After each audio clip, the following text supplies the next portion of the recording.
Como bien decía Alejandro Agustino, hoy hace exactamente un año se anunciaba la cuarentena, esta cuarentena eterna de las más largas del mundo en la Argentina, la conferencia que establecía el presidente Alberto Fernández. Sí, ya pasó un año. Vamos a analizar estos 365 días de la Argentina con el ex secretario de Salud de Mauricio Macri, Adolfo Rubinstein. Rubinstein, muy buenas tardes. ¿Cómo está manejando el gobierno y sobre todo Carla Bisotti esta crisis de las vacunas en los últimos meses? Hola, ¿qué tal? Buenas tardes. Yo creo que hay serias dificultades que ponen en riesgo todo el plan de vacunación y sobre todo la meta más ambiciosa, que es tratar de llegar con la mayor proporción de población vulnerable vacunada para cuando pegue la segunda ola, probablemente de aquí a 2 meses. Y yo creo que ese es el principal desafío que tiene el gobierno, porque de nuevo, así como la pandemia o el virus en sí, obviamente están fuera del control del gobierno. La cuarentena en sí mismo fue una decisión del gobierno, y digo la cuarentena eterna.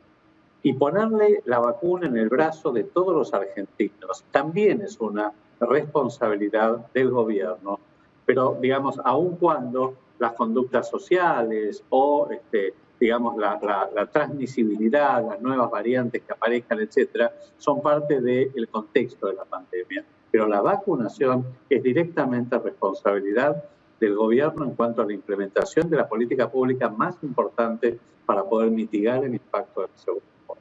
Y Adolfo, ¿cómo ves proyectándose adelante? Digamos que sigue un nivel de vacunación similar al que hemos tenido hasta ahora, que se empiezan a conseguir, quizás menos, quizás más. Frente a la posibilidad de una fuerte segunda ola con lo que está pasando en el resto de la región, ¿qué medidas recomendarías vos, qué tomarías vos como medidas si fueras ministro de Salud? Mira, fundamentalmente, en primer lugar, hay dos o tres cosas que hay que seguir y hay que reforzar las campañas comunicacionales para seguir con los hábitos que de alguna manera fuimos aprendiendo y naturalizando a lo largo del último año. O sea, a pesar de que parezca repetitivo, digamos, el uso del barbijo, el distanciamiento físico seguro, la ventilación, sobre todo la que viene el invierno, de los ambientes cerrados, la higiene de manos, evitar las aglomeraciones, claramente son medidas que vamos a tener que seguir, digamos, independientemente de cómo avance la campaña de vacunación. Luego, de acuerdo al impacto que tenga la segunda ola, tendremos que tener fundamentalmente definir otras acciones. Por ejemplo, aumentar los testeos. Tenemos que no perder de vista que la detección temprana, la búsqueda activa de casos sigue siendo una de las estrategias de mayor rédito. Más allá de que, si querés, el hecho de que haya una importante circulación viral que todavía existe, digamos, lo hace mucho más difícil, por ejemplo, el rastreo de los contactos estrechos o el seguimiento, pero la búsqueda activa de casos, como se empezó a hacer más, yo diría, más genéricamente en el último tiempo, es fundamental mantenerla y ampliarla. El tercer punto, y no es menor, es la secuenciación genómica de los casos. Tenemos que hacer muchísima más secuenciación genómica justamente porque lo que está ocurriendo es que comienzan a seleccionarse nuevas variantes de este virus, muchas de ellas más transmisibles o más resistentes a la inmunidad que confiere la vacuna, o inclusive algunas con sospecha de ser más letales, como esta variante de Manaus. Pero frente a todo esto, nosotros no podemos bajar la guardia. No podemos bajar la guardia. La sorpresiva, perdón, Rubinstein, la sorpresiva conferencia de prensa de ayer del presidente para muchos significó un anticipo de una posible cuarentena, justo cuando se cumple un año de la primera cuarentena en el país. ¿Es posible? ¿Hay consenso social para un nuevo confinamiento? Mi opinión es que no, digamos, porque la verdad es que yo creo que si hubo algo que falló en las políticas públicas respecto a la cuarentena el año pasado, fue no calibrar cuál podía ser la duración de la cuarentena, las características del confinamiento y del aislamiento en un país como la Argentina, con enormes bolsones de pobreza, con una importante proporción de economía informal, que más allá de lo que fue después el hartazgo social, significó que la gente, sobre todo en las zonas más pobres, recordemos el AMBA en los partidos del conurbano, tenía que salir a trabajar. Entonces, volver a fase 1, como por ahí algunos están diciendo, aún en el peor de los contextos, va a ser muy, muy difícil y poco viable política y socialmente, justamente porque la gente, por muchas razones, por necesidad o por hartazgo social, difícilmente lo cumpla. Con lo cual, en realidad, pues esto ha pasado en todo el mundo.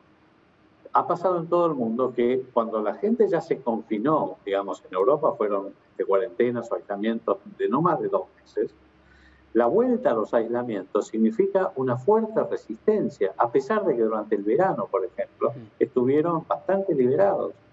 El hecho de que en la Argentina la cuarentena y el aislamiento haya durado tanto y tampoco haya tenido ni rédito sanitario, y ni que hablar de lo que fue la caída económica, el aumento de la pobreza, la recesión, Sí, claro. el desempleo, hacen que sea muy difícil de poder volver para atrás, aún en el peor de los escenarios. Por eso, las medidas tienen que seguir siendo tomadas. Por supuesto que tal vez haya que apelar a algunas restricciones, no volver a fase 1 porque no lo veo posible, y acelerar el plan de vacunación. Necesitamos Y más Adolfo, vacunas, perdón, pero quería preguntarte sobre ese tema. Ayer Mauricio Macri dijo que si él fuera presidente o Juntos por el Cambio tuviera la presidencia, hoy tendríamos la misma cantidad de vacunas quizás que Chile.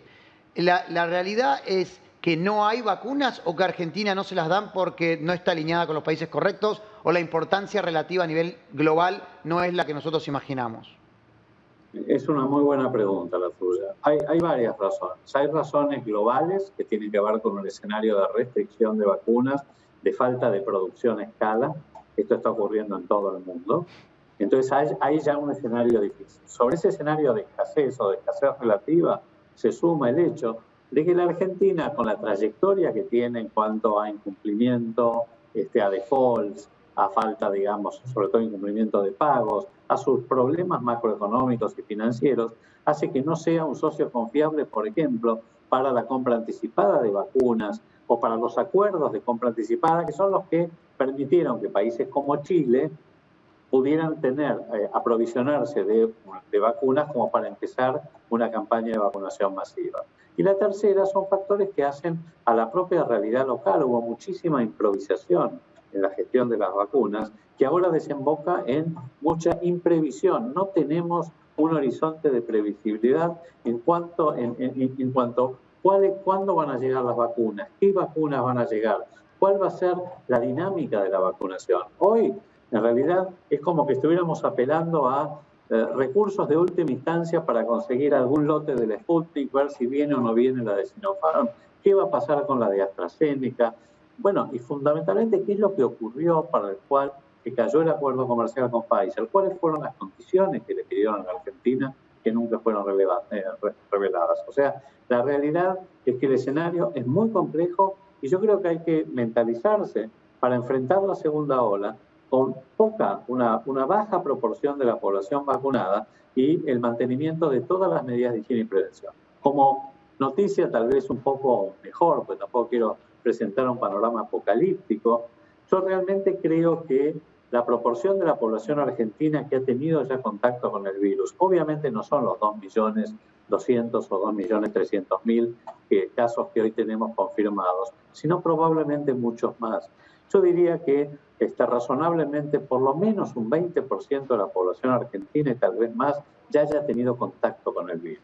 Si a eso le sumamos que en los próximos 2 o 3 meses podemos acelerar la campaña de vacunación, entonces tal vez lleguemos a la segunda ola, digamos, con una proporción de la población, espero la población más vulnerable, ya inmunizada, sea naturalmente por la infección o por la vacuna. Con lo cual el impacto de la segunda ola tal vez, ojalá, sea menor que el que tuvo Europa. Bien, pero la Rubinstein. verdad es que es un escenario común. Gracias, como siempre, por su tiempo y por el análisis.